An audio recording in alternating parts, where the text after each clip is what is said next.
You're locked into Backtrack, Price Chat. Let's talk it out. Let's talk it back. You know we love to chat, reminisce on the past. Let's take it back. Backtrack, Price Chat. Let's talk it out. Let's talk it out. It's just here. Welcome to Backtrack, Christ Chat. This is a platform where we promote transparency, talking about people's testimonies. We'll be interviewing 5 different candidates in the hope that these testimonies will encourage and give people an insight on the life, the walk with Christ, the good, the bad, and the ugly. Today we've got a special candidate, a special, strong woman, known no better than Vanessa Brown. Welcome. Hey. So we want you to tell us a bit about yourself. My name is Vanessa. I am 36-year-old mum of a lovely 15-year-old daughter. I am a civil servant. I am also a community activist as well. I am a Christian, 5 years saved from grace from the day I was born, before I fully knew, thank you Jesus. And yeah, so basically that's about me really at the moment. Okay. There's a lot more though. Yeah, there's way more than that. There's way more. So I've got a bit of an icebreaker here. So we're going to do Would You Rather. Would you rather? Would you rather? So okay. Would you rather have 10 cats that are really quiet or 1 dog that barks really, really loud? I'll go with the 10 cats, because because if the cats are quiet, what are they up to? Is that what you're thinking about? What they're up to? Yeah, because if the cats are quiet. The mole? But I like cats though. Okay. So it's a like. I like cats. I like dogs. I like animals. But 10 cats would be a bit much still. I'll be officially the cat lady. I can't be the cat lady. No, you don't want to be the nitty gritty. When was it you got saved? Got baptised? I got baptised 2015, August 9th, 2015. I got baptised.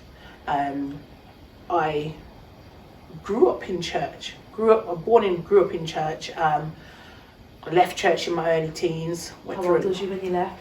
Probably about, say, 12, 13, by them times, yeah. When you start to think, I know it all. You know what I mean? And question authority and don't really want to listen. And all of that. Yeah. I just felt like it was peer pressure at the time. And it was just, I was going through so many different transitions as a young person.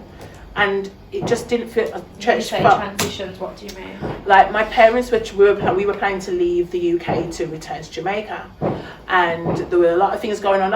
Obviously, as a child, you don't understand the things that are going on for adults, do you? Yeah. So you just see from your view and that's it. Yeah. So didn't quite sit with all of those things, and I just felt like quite abandoned in certain things. At the same time, I just felt like I just wanted to get away from all of it because it just felt like a lot of pressure to. Because you're a runner. Yeah, man, full time, man. I left home at 14,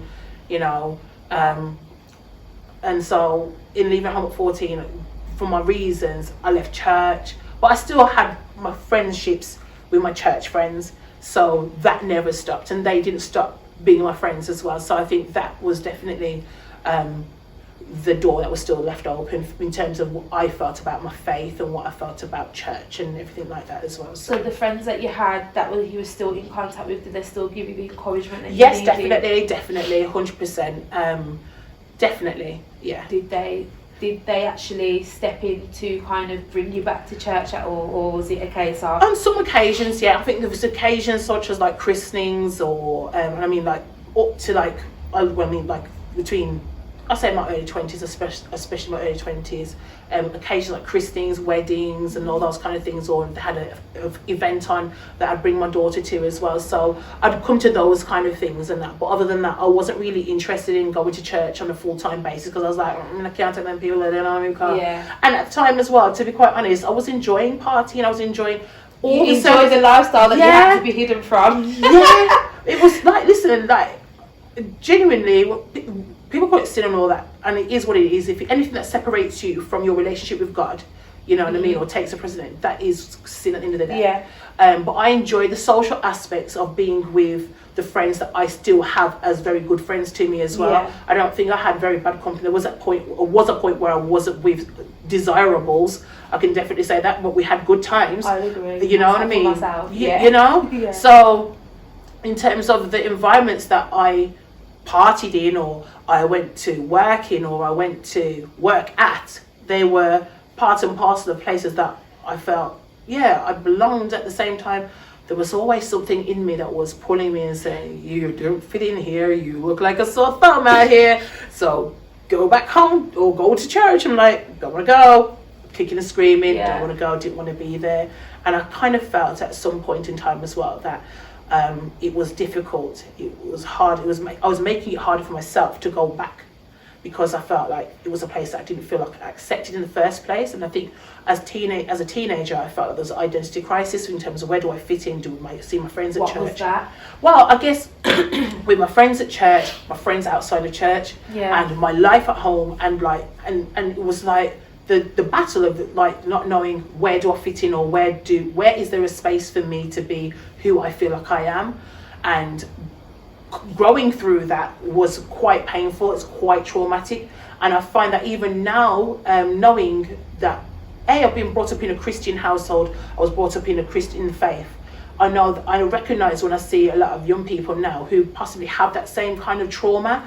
And I mean, you're dealing with a lot of adults too who've had traumatic childhoods, and they haven't had people there to support them through that, or the right friendship groups as well. So I say this as like someone who's overcome, or I've identified with the things that I've had as a trauma, or people would say, oh, I was just growing up or being a teenager, but everyone has their own weight of what they feel their pain is. And so may not be in pain to somebody else, but just the process of being able to come to the full understanding of what my purpose was, and why did I go through these things, why wasn't this avoided. And some things come through your own personal choice, and some things come through because you weren't the adult to make the decision in certain situations. So after you went through your teen, did you find any struggles in your teen life? Leaving home at 14 obviously is a hard age, so did you go in, what was it, a hostel? Did you go down? Family, and then I was home and then back with family, and then until I left at 17. I got my own place at 17, because it was in between, like my mum and my dad were at home, but it was just too much for me. I was just like, I just don't want to be there, I didn't want to be there. So I got my own place at, I was about 17, 18. I was working full time, and I think I also had my flat about probably 3 months or so. And my friend was doing my hair, and she left it halfway. I was like, I'm too tired, I'm going to my bed. So I said, just leave it, I'll just come and do it tomorrow morning. So that was us. So then in the night, my phone was ringing, and I fell asleep on the sofa that night. And my phone was ringing, and it's like I must have turned in my sleep, and I felt like something left me. And when I heard the phone ring, just one ring, and then I heard my door bang, bang, bang, bang, bang. And my brother knocked at the door, and my sister answered the phone. She says, Mom's dead. And when I said I felt something left me, like I can't explain to you. And at 18, getting that phone call saying that your mum's dead, I don't know where I was or how I left from my flat to get to my parents' house. Momentarily, the time span for me just seems to be a blur. I don't know how I got there. I think it was my sister's brother-in-law that knocked the door. I think it was Clifton. I knocked the door and got up to the house, and then Mum wasn't there. My sister was screaming. How old is your sister? 17. So my sister was screaming, and even my dad was beside himself. There's just, the door was open, everyone was just in the house. I'm like, just seeing people. There's just people. I'm like, where's my mum? I don't care about nothing right now. Where's my mum? Was it a surprise? Yeah, she had a heart attack in her sleep, so there was nothing we could have done at all. To go in your sleep, like, the doctors can't stop it. You don't know, like, sleeping, yeah, and your heart stops. That, like, I've considered as a blessed way to go. It wasn't. It was tragic for us left behind, but peaceful for my mum. Peaceful for my mum. Like, seriously, and I often say to myself when I see how people got their mums and everything like that, and you know, if they've had to nurse their mums, and I don't think I'd have been able to cope if I had to nurse my mum through certain illnesses and stuff like that. I think it's cruel the way that cancer can do those things, or other illnesses can do those things. So I don't think I probably would have been able to cope with that. That would have been worse, to just see your loved one just go slip away like that and disintegrate in front of you. Yeah, that's hard. And I saw that with my dad. Within 8 months later, my dad passed away. So then having my 2 younger sisters, who were like 6 and 7 at the time, my older sister 17, well, not my older sister, my sister was 17 at the time, 18 at the time, because we were both like 17, 18, 19 when my parents died.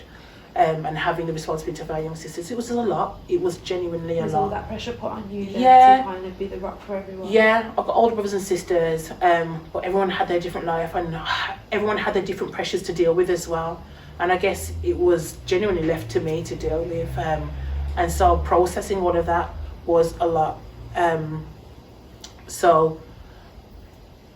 Like I said, processing that was a lot, and still is painful, but it's not the feeling of the pain at the time, it's just the feeling of the healing, because time genuinely does heal. But before getting to that place of understanding how time will heal,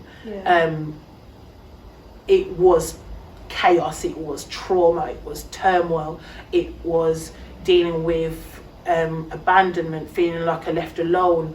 Then obviously I'm not in church, and I just felt like, even though they reached out to me, I just felt so detached from them. I think because I was in a different way of living, and even with my daughter's dad, he and I worked together, and I had to then decide to say I'm going to be a mum by myself, and doing so was the best thing. How old was you when you had I your was daughter? 20.